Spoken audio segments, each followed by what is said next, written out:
Operation status quo. Operation status quo. Prepare to engage. Operation status quo. Ready to engage. Operation status quo. Engaged. Engaged.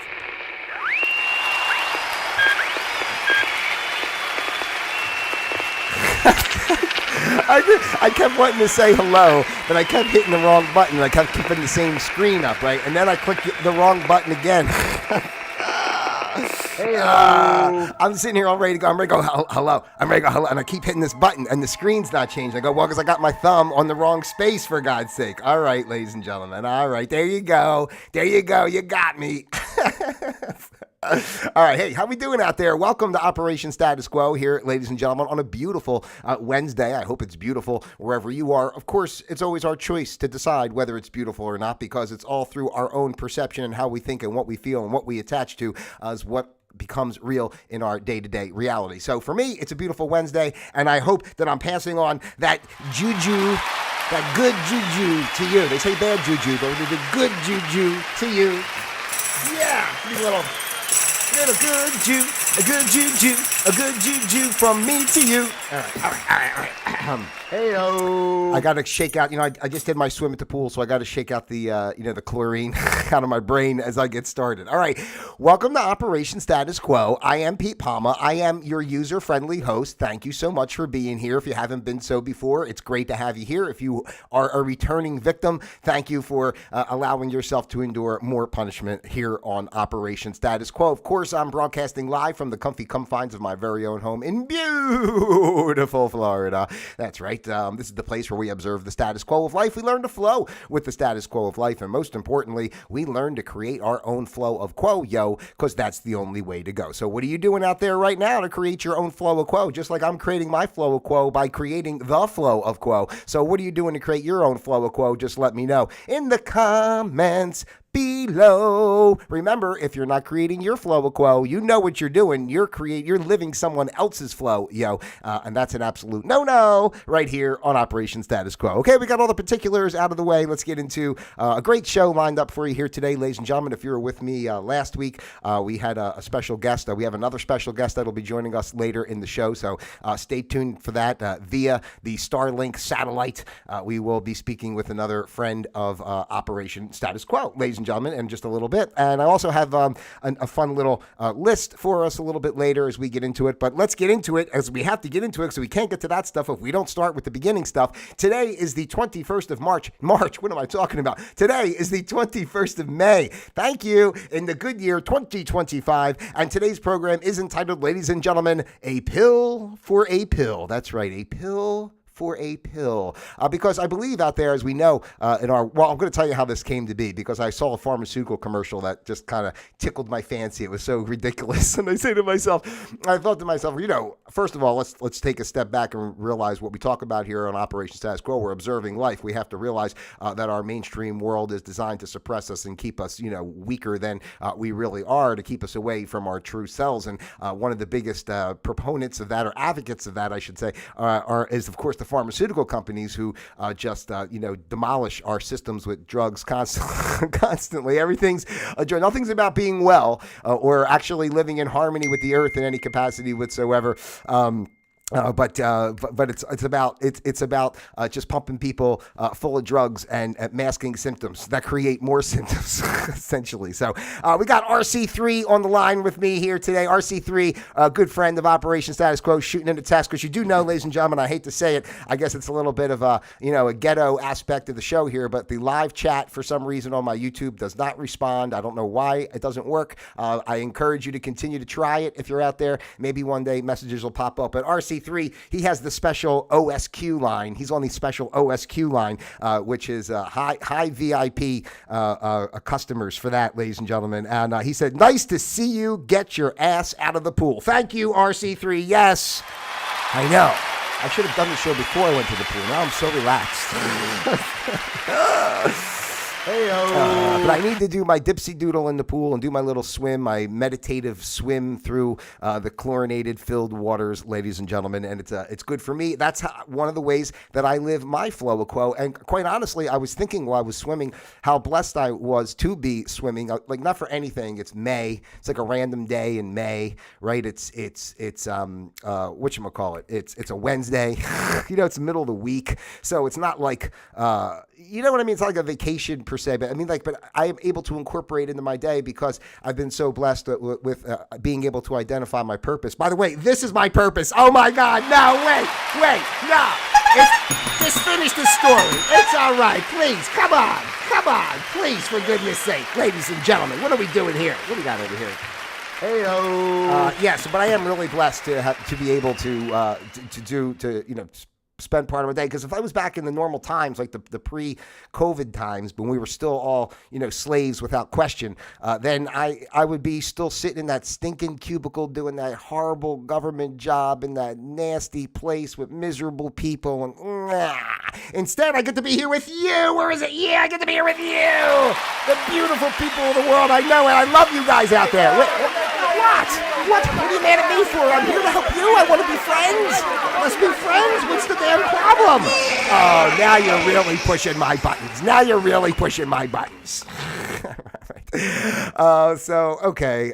Where was I going? So, yeah, I said today, Pill for a Pill, and I'm talking about the pharmaceutical companies and stuff, and basically how they keep us suppressed and everything else. And, this idea that I wanted to kind of talk about, because I don't want to be super heavy on it. I want to have fun with it more so, because, anyone with at least like a brain cell knows better than to trust doctors. Personally, I haven't been to a doctor. I'm not proud of this in a way. Like, I haven't been to a doctor in probably like 10 years. I'm not saying I wouldn't like to go to the doctor. I think it would be nice in a way, but I don't trust them. I don't trust their protocols. Everything is just, a snapshot of your blood in a moment. And, this looks like this, take this pill for that and just for that. And you're this age, you should do this, and all this kind of crap, instead of actually, I'm waiting for the day for, I know it'll be a blessing once all these systems that we're entrapped in finally do collapse and go away, and we birth our world into something more fruitful. I look forward to going to the doctor. I mean, by then I'll probably be, might be dead. But I'm going to do my best to hang in there until we can get some actual health care, and not just somebody who goes to school and memorizes a list of what pill to give for what symptom, I mean, let's be real. What do doctors even do? No disrespect. I mean, they're great for putting you back together. If you're in a horrific car accident and you lost an arm, they can sew it back on, or maybe, put your liver back in if it popped out. They're good at that kind of stuff. But I guess, set a bone. If you broke a bone, they can do that, right? But as far as actual wellness, it's like non-existent. It's like a lot of money to pay to go to school just to learn to memorize what pills to give somebody. They should just do that in general. They should just tell everybody, should give all the population, here's symptoms, here's the pill you take. Why even, we just cut out the middleman. Why are we spending all this for doctors? So I saw a commercial, and I forgot what the name, I don't know what the drug was, but it said, if you're feeling suicidal, to contact your doctor, right? And I thought to myself, wouldn't this just be hilarious if you just you call your doctor, it's like the middle of the night, I don't know, it's like 11, 12 at night, something like that. You're calling your doctor, doc, yeah, it's me, it's Pete. I took that stuff. They told me to call you if I'm feeling suicidal. And I got to tell you, it's not looking good right now, okay? So if you could just hang on the phone with me, just maybe for a half hour to an hour. If you could just, talk me off the ledge, I think things will be fine. You know what I mean, Doc? I don't want to cause you any dismay. If I can just keep you on the phone for about 2 hours, I know I just need 2 hours of comfort and care from my doctor that loves and cares for me so much and is concerned for my health. I know if we just sit together here on the phone for 3-4 hours tops, Doc, I'm telling you, I know I can do it. I know it'll be all right, Doc, please. So I just thought that was so funny. If you're feeling suicidal, call the doctor. I'm like that doesn't sound good. It's why are we giving people stuff? Like I told this story before about the one guy I know in my neighborhood who had the lung transplant surgery, and he takes 3 medicines for the lung transplant, and then he takes another 7 medicines, or 7 to 10, I forgot what it is, to cover all the side effects of the original 3. So I don't know how many more he's going to have to take to cover the side effects of the extra 7 down the line, but it's just really a crazy concept to me. And it really, this kind of thought process. I wanted to talk about it more regarding pets, because I had an incident with my cat back in March where, basically he had an episode where, I was concerned. I took him to the vet, and right away they told me, he could die any moment. They wanted me to take him to emergency care. He can die any moment, all this. I mean, they put the fear of God into me, and all this kind of stuff. And, I wound up not reacting. I took him home, and, I changed up his diet. That was one thing I did do. But other than that, I just kind of said, I kind of let it be and observed. And, long story short, here we are in May. He's still around, and he looks pretty good. He's sleeping right now, but he looks pretty good. I mean, I don't know. Is he really as sick as they say he is? Maybe he is. Maybe. I mean, I don't know. I can't ask him. He doesn't show behavior that indicates to me that he's suffering in any regard. He eats every day, goes up and down the steps, he uses the litter box. I mean, he does cat things, right? So, like, I don't know. He's old. He's not old. He's like 9. So, you know what I mean? What I'm trying to say is, we're our pets, but it's the same thing for us, right? Instead of being reactive to what the medical system tells us to do, we should be, taking a little bit of space, try to figure it out, think about our behaviors, our habits, what can we do to help ourselves, as opposed to just right away pop a pill. Oh, yeah, pop a pill. Pop a pill. It's like everybody just doesn't even want to be bothered with anything. Like all those kooks that take Ozempic and crap for just they want to try to lose weight. It's like, fucking put the goddamn Doritos down for 5 minutes. Hold on, I got to do it. Put the damn Doritos down for 5 minutes, and maybe you'll lose a couple pounds, fatty. You don't need a pill. Jesus. Why did that make me so upset? Why? All right, so my help to society here, ladies and gentlemen, if I could, I decided that I now am going to enact upon myself, take it on myself, and because I am a man of the people. So again, I'm going to take on more for you, the people out there, okay? And I am creating a brand new pill. That's why today's show is called A Pill for a Pill, ladies and gentlemen. I'm going to develop this pill, and it's going to be the pill of all pills. You only need this pill. It's going to cover everything, every symptom and every side effect. So no matter what you have, you can take this pill, all right? And no matter what, you could potentially face all the side effects of any pill that you would take. It's all encompassed in one. This way we save time. Why do we need all these pills to F us up? Let's just get to the heart of things in one pill, and let's give it a proper name. Ladies and gentlemen, I have come up with the name of the new pill. It's called Slow Suicidogen. That's right. Slow Suicidogen is the name of the pill. I'm going to patent this, market this. Now, I do want to be fair. Because there could be issues, obviously, with any kind of pharmaceutical. I'm a man of the people. I care about people. I'm trying to make it easy. If you got to take the pill anyway, right? Just let's get down to one pill, okay? So here we go. Now, there are some symptoms. I just want to go through this list quickly. Hold on. Let's see what RC3 had to say there. Hold on, RC3. Let's see. I'm going to go over to my text here a little bit, and we'll see what RC3. Yeah, did I say long story short, RC3? Did I? The pill of all pills. That's right. RC3 likes to point out when I say like the long story short, because I tell so many stories, I never make them short. I try. I have to stop myself between my long rant to say long story short, just to get myself back on point, to try to make the story somewhat manageable. But here we go. Slow suicidogen side effects. I want to be very clear and transparent with the public. So these are some of the symptoms you could face when using my pill, but I do know that it will cover all symptoms, whatever you have, if you don't want to take any responsibility for yourself and do anything healthy, okay? So you can, ladies and gentlemen, experience dizziness, blurred vision, okay? You can have loss of taste. Of course, these are normal things that we experience with most medications. We do have the potential for kidney malfunction. I'm just going to label it as kidney malfunction, which could possibly lead to bladder explosion. They kind of work together. It really depends on the level of kidney malfunction, but you may then indeed experience a bladder explosion. Of course, it's not very comfortable and not very pleasant, but there is a good chance of rectal bleeding, ladies and gentlemen, as well. Of course, lung collapse is a potential, so just be careful with your breathing there, because it's all kind of tied into with the rapid breathing. You'll have rapid breathing to difficulty breathing, then to not breathing at all, right? And and that's when the lungs collapse. So that's look for that. Of course, if you experience that you are no longer breathing, I would recommend that you do contact your physician immediately, ladies and gentlemen. All right. We also have the potential here for sensitivity to touch. Then there's also sensitivity to not being touched. And in addition to that, you could also have sensitivity to mushy commercials. So there's a lot of sensitivity involved. So be careful of that. Blood poisoning, there's always a little bit of blood poisoning with this. So just be mindful that you might experience that. And of course, in rare cases, there are signs of leprosy. So don't be alarmed if a body part falls off while you're walking along. You could have blood clots and, of course, heart failure. That goes without saying. There is a potential. This is something new. I didn't even realize that this happens, but slow suicidogen does put forth the potential for liver melting. It's a crazy thing. That's kind of what makes the blood poisoning come to be, because the liver begins to melt and then it actually is absorbed by the blood, and you have blood poisoning because the liver is supposed to be no longer able to function the way it should, right? You could have also, ladies and gentlemen, just a few more here. You could also have deformed toe and fingernails. That also happens with slow suicidogen. And finally, ladies and gentlemen, here today, we also have, did I get them all? Yeah, this is the last one.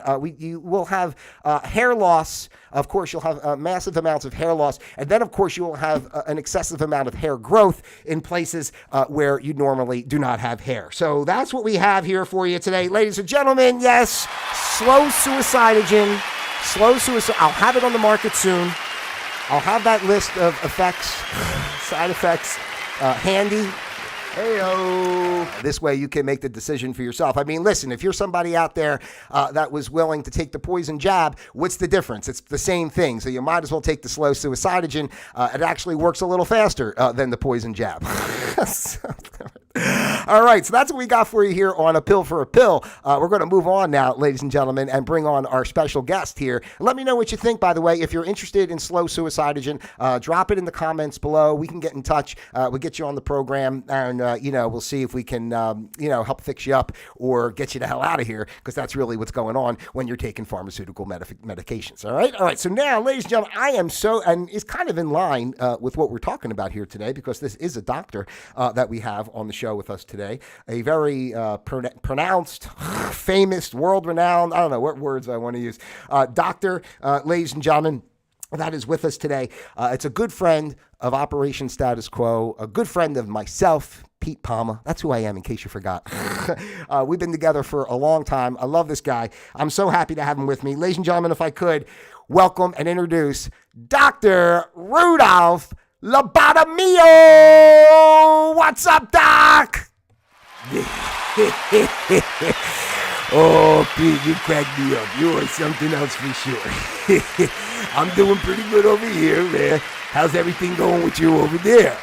I'm doing great, Doc. I'm even happier now that I'm on the phone with you. It's been such a long time since you and I have had the opportunity to speak. And as I said, I'm so happy to have the opportunity to bring some of the friends of Operation Status Quo back here to the platform. So I would love for you just to take a moment to introduce yourself and tell people who you are, what you're about, if you don't mind, for the newbies out there who don't know who you are. Yeah, for sure.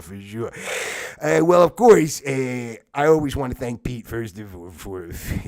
Okay.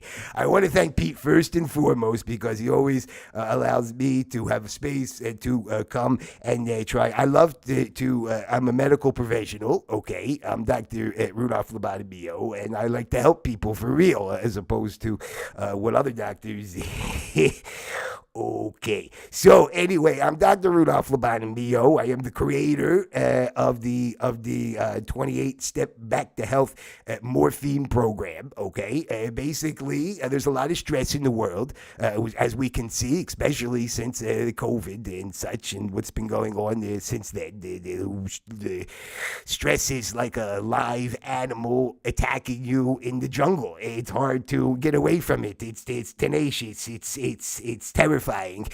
And it's always there, and it's always lurking. And if you're unable to give yourself a stress-free space, then, well, quite honestly, you're going to be pretty stressed. So my job as a stress management therapist is to prevent that. And I have found what works very well is to load people up on morphine to the point where they can't even remember their own name. So, because if you don't know who you are, then it's hard to even know anything that you may or may not be stressed about. Oh, well, doctor, let me give you a round of applause there, because that's an amazing thought process. I have to say, though, if I could, because I was just talking here about pharmaceuticals and stuff. Do you feel it's I don't understand people are stressed, and sometimes people might need a little help, but I mean, to actually load them up on morphine, isn't it better for them to kind of face what's causing them the stress so that they could alleviate it and instead of kind of running from it? Don't you think that would be a better idea? Oh, man, that's what I love about you, Pete. You are one of the funniest guys. I swear to God. You make me laugh so much. I mean, in a perfect world, that sounds great. People who are emotionally mature enough to understand what's going on in their life, face their problems, face their issues, grow and learn from them, and then become a better stress-free person. I mean, I couldn't say it any better myself. But let's get down to real brass tacks, if we could. Have you been out in the general population lately? I believe you probably have. And I think it kind of speaks for itself that the need for morphine is more prevalent than ever before. Well, I mean, Doc, I can't deny that what you're saying there, but I just think there's better ways. I mean, I appreciate what you do. So you have this 28-step back to health morphine program. You get the people on the morphine and you get them stress-free. And I know I've heard success stories, but we're just trying to encourage people here not to take pills so much. But we appreciate what you do out there, Doc.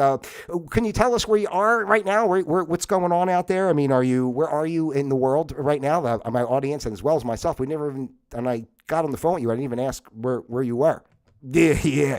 Well, actually, I'm in New York right now. I'm at New York, and I'm actually kind of staking out there's the Purdue Pharmaceuticals up here in New York, if you're familiar. I don't know if you are or not, but they kind of had a little bankruptcy problem recently, and it turns out like they're one of the largest morphine manufacturers here in the United States. So basically, I'm kind of staking out the place to see, maybe they move a couple boxes when they're cleaning out the place, or if they, maybe I can get something on the discount. I don't really have an office. I'm kind of more, I kind of visit people in private, if you would say. So, I want to, try to keep the morphine, my supply in a kind of, I'd like to keep it quiet, what I have and where I get it and who it's going to, if you understand what I'm saying. There's a lot of litigious, if you would, organizations and such out there that are watching the doctor a little too much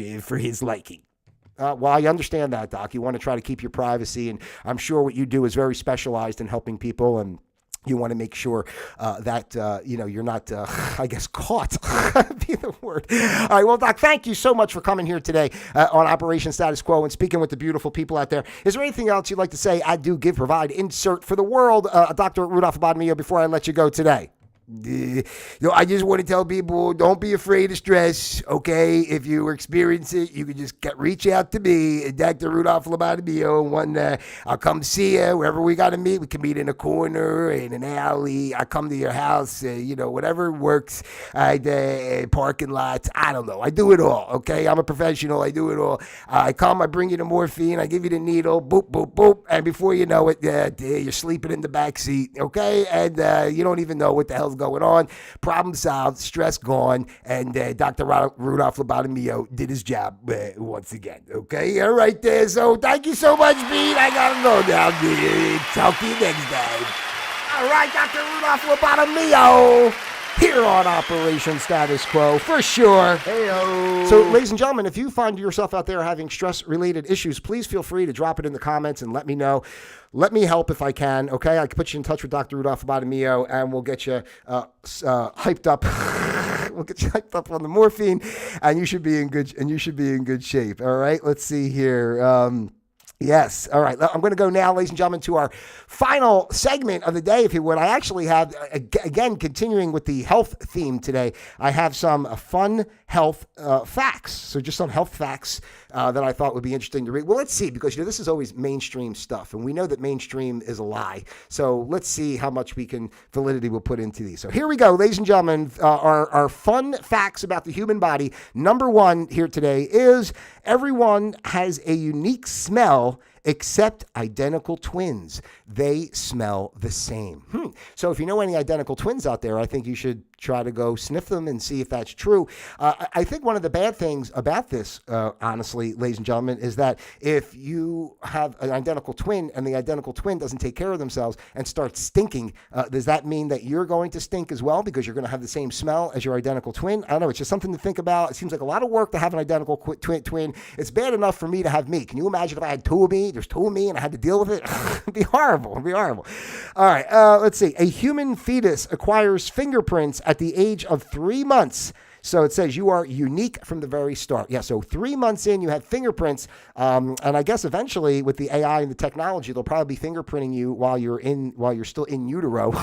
This way, they'll know where you've been. It's like if you come out and you, escape in the hospital or something, they'll be able to track you down and know where your fingerprints were. So your fingerprints by 3 months, ladies and gentlemen, you have those. It's a new program by the CIA. They're going to start fingerprinting all 3-month-year-olds while they're still in the womb, and this way they have a target so they know who they are when they come out and they can start arresting them and tracking them right away.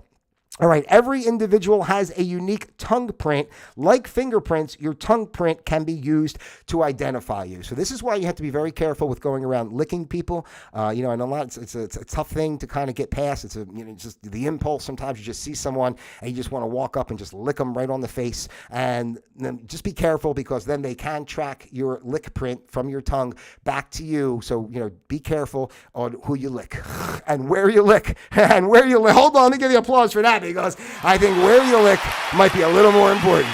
You don't want that showing up. Hey-o. Oh, I'm starting to sweat a little bit. I got a little bead. Can you see the little bead of sweat coming? That means I'm having fun. The fastest growing nail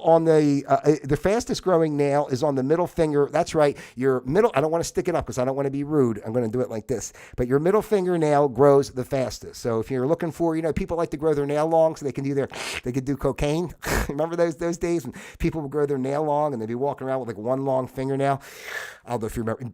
Kids, don't do drugs, okay? Let me make that very clear. I don't know what we're talking about or how we even got into that, but that is wrong, and I won't have it here on Operation Status Quo. On average, people who dream more often and have more vivid dreams have higher IQs. This I can speak to personally and attest to that because my dreams are very vivid, and I have a lot of dreams, and I know that I am exceptionally intelligent. I should have made the joke, really. Well, I should have said it the other way. I should have said, I never dream. What do you think that means for me, ladies and gentlemen? I never dream. I don't see anything in my dreams. I'm sure I still have a good IQ, right? Doesn't that sound more friendly to the population than me trying to say that I think I'm smart, right? I should never say I'm smart because that makes me sound like I think I'm better than you. And even though I am, it doesn't mean that I am, right? I mean, just because I think I am doesn't mean I am. A few more here. We're going to go. I'm going to let you go. Let's see. Sneezes regularly exceed 100 miles per hour, while coughs clock in at about 60 miles per hour. Tropical storm force winds straight from your body. That's right. So 100 miles an hour on the sneeze. Be careful because you might get a ticket, right? If you're outside and you sneeze and the 100 miles an hour goes by, you might get a tricky police officer out there who knows the game and say, I just clocked you doing 100 miles an hour. So, well, I was standing here, officer, and I sneezed. Don't you talk back to me or you're going down to jail, boy. Well, that's how it works. It is not possible to tickle yourself. I'm not even going to read anymore. And I'm just going to tell you that it's damn true. I can't tell you how much I try, and not only how much, where, in every possible way of trying to tickle myself.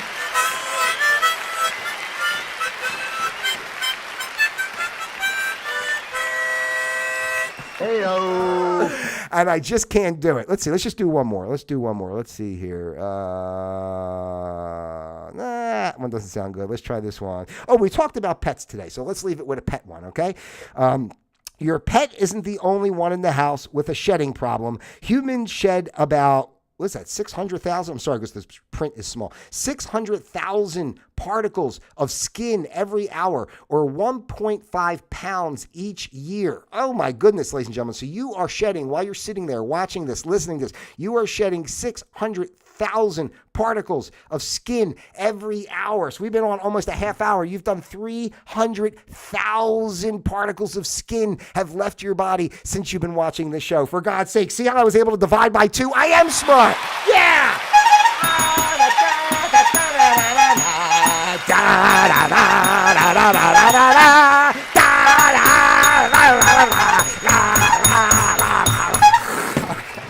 I think we've done it.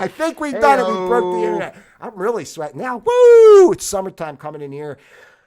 Feeling so good. All right, ladies and gentlemen, that's it. That's what I got for you here today on Operation Status Quo. Damn, that was fun. I want to thank Dr. Rudolph Abadamio for being with me. I want to thank, of course, RC3 for checking in and sending those messages here on the live stream. It's always appreciated. If you haven't done so already, please take the time to like, subscribe, share, send this out to your friends, your family, those you love, and, of course, those you despise as well. Don't forget to check out my album, Happy Day, now streaming on all your favorite music platforms.